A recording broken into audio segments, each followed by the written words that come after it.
इसमें से एक खस्सी लेना है, बाकी तुम बताओ। रजा तुम अपना लेना। कौन सी फोटो है थी बढ़ती किस तुमने तो भाई यही कंट्रोल करके ले रहा भाई। फिर एक बार पूछ लो, मैं बकरे के पास खड़ा हूँ, अगर चाहिए तो बताओ। अभी बताओ, मैं बकरे के पास खड़ा हूँ। लो ये तो ऐसे फुर्तीले हैं। और शाहिद का पहाड़ी बकरे हैं ना। करीब नहीं आने दे रहे। करो ये जैसा 30 साल पेट में बुलावा है।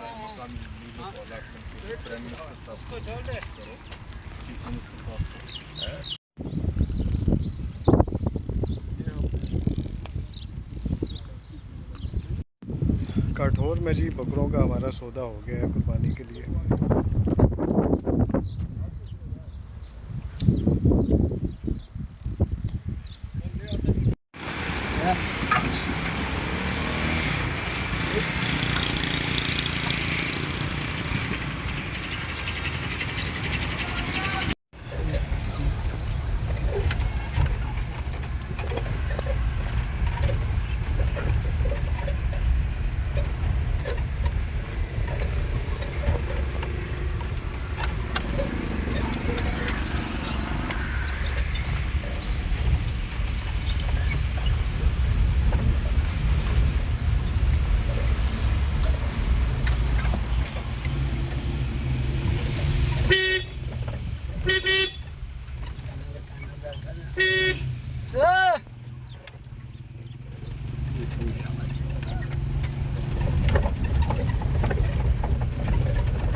ये नदी के अंदर से हम अब मोटरवे पे दोबारा